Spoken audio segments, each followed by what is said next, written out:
This is the electric box for the electricity. Here, we connect the wire to the liquid and the AC connector here.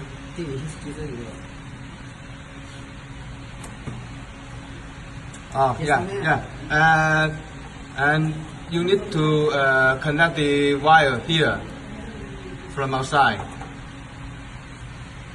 through the hole on the back, and we power on the machine.